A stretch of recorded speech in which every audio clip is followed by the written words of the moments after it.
Options trading जिसमें आपने अभी अपना कोर वर्किंग रखा है, और आई थिंक आप ऑप्शंस बाइंग साइड में ज्यादा है कि ऑप्शन सेलिंग साइड में सर?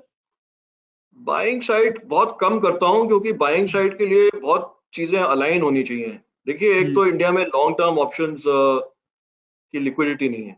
नहीं है, तो करेक्ट। आप ये देखो कि आप 30 डेज, मतलब ऑप्शन लिक्विड ही जब नई एक्सपायरी शुरू होती है तब लिक्विड होते हैं। हाँ। तो 30 डेज में टाइम डिके बहुत ज्यादा होने लगती है।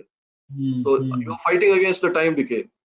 तो बहुत ही, मतलब अगर आपको ऐसा सेटअप मिले कि वॉलेटिलिटी बहुत कम हो गई है और प्राइस एक बहुत ही नैरो बैंड में ट्रेड कर रही है और वहां से कोई ब्रेकआउट होता है, तो वहां पे बाइंग चलेगी।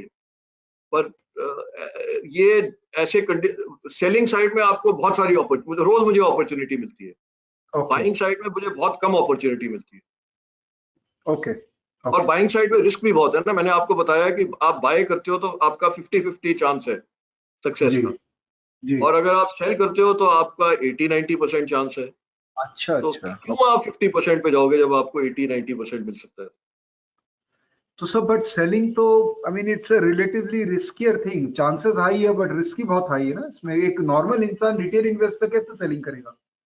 देखिए, रिस्क कहाँ से आती है? रिस्क आती है तब जब आपका दो चीजें हैं। एक, अगर आपका लॉस हो रहा है और आप लॉस को जल्दी नहीं काटेंगे तो आपका आपका रिस्क है।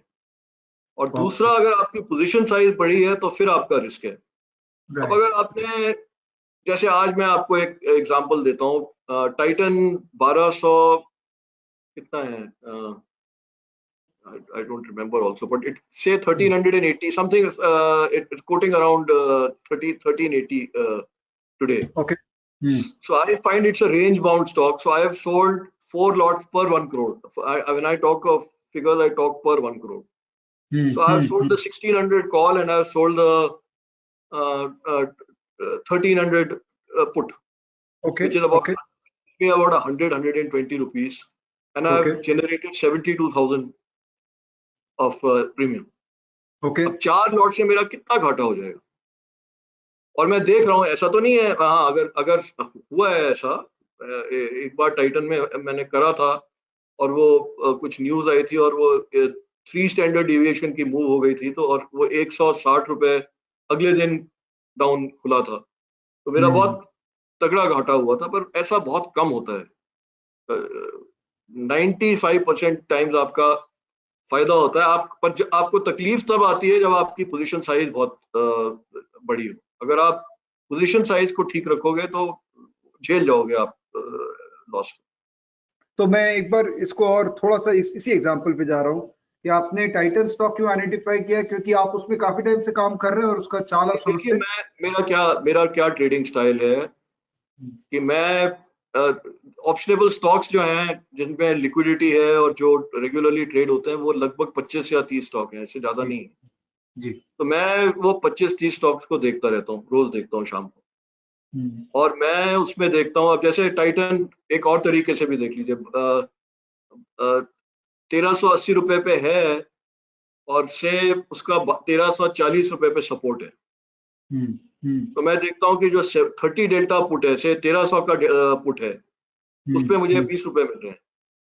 तो डायरेक्शनली अगर मुझे ट्रेड करना है तो मैं खरीदूंगा नहीं, मैं 1300 का पुट बेचूंगा और 1340 का स्टॉप लॉस रखूंगा जहां सपोर्ट है। तो अच्छा अच्छा। मेरा मेरा मेरा व्यू पहले से ही होता है इन स्टॉक्स में, क्योंकि मैं रोज ही देख रहा हूँ इनको, 25-30 स्टॉक को देख रहा हूँ। तो व्यू मेरा पहले से है।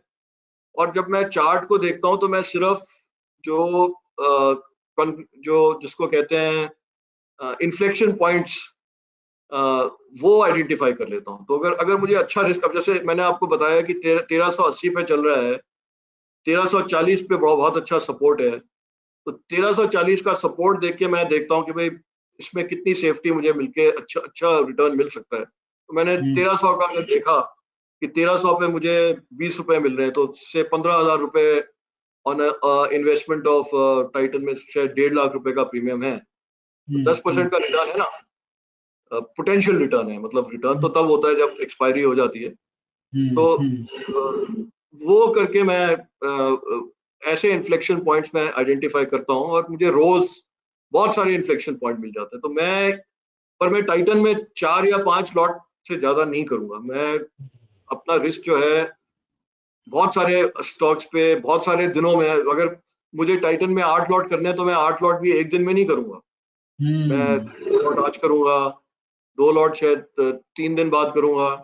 तो जितना आप डाइवर्सिफाई करेंगे, टाइम में डाइवर्सिफाई करिए, अंडरलाइंग में डाइवर्सिफाई करिए। अगर आप कर सकते हैं तो जो स्टॉक्स को आप पुट्स बेच रहे हैं और कॉल बेच रहे हैं उसमें कर सकते हैं, वो भी करिए। पर अनफॉर्चुनेटली कॉल साइड में आपको ज्यादा मजा नहीं आता, क्योंकि एक तो मार्केट नेचुरली अप ट्रेंडिंग होती है और दूसरा कॉल साइड में प्रीमियम बहुत कम होते हैं। तो कॉल साइड में कम अपॉर्चुनिटीज मिलते हैं। तो 90% जो ट्रेड होते हैं वो या साइडवेज वाले ट्रेड होते हैं या डायरेक्शनल लॉन्ग होते हैं।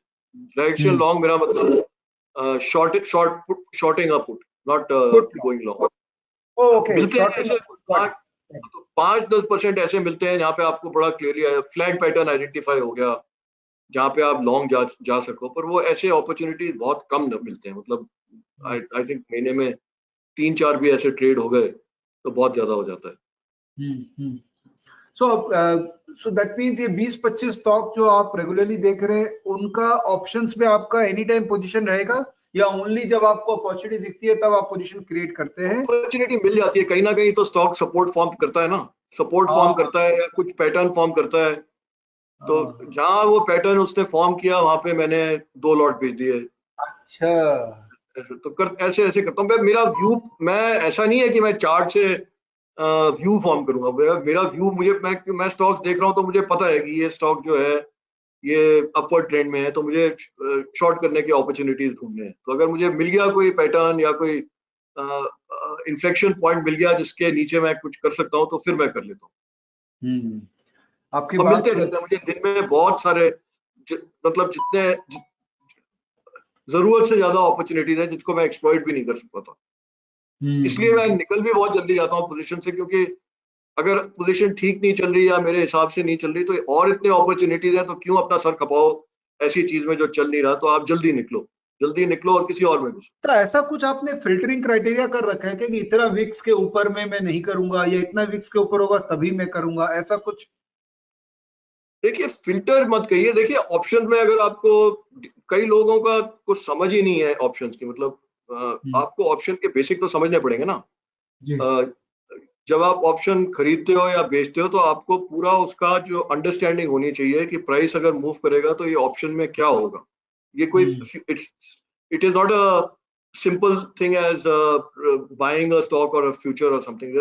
ऑप्शन में आपको वॉलिटिलिटी भी देखनी पड़ती है, आपको डायरेक्शन डेल्टा भी देखना पड़ता है, आपको गामा इफेक्ट भी देखना पड़ता है।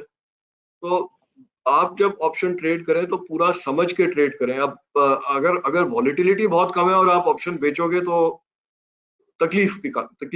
आप या तो बहुत श्योर हो, पर नॉर्मली ऐसा करना नहीं चाहिए। जो क्लासिकल वो है, मैं ऐसा नहीं कहता कि मेरा कोई ऐसा रूल नहीं है कि मैं कभी भी नहीं करूंगा, पर 90% अगर वॉलिटिलिटी लो है तो मैं अननेचुरली लो है तो मैं नहीं बेचूंगा ऑप्शन। Okay, okay. इतने सारे स्टॉक पड़े हैं तो क्यों ऐसे स्टॉक को पकड़ो जिसमें वॉलिटिलिटी लो है, और मिल जाएंगे जिनमें ठीक है।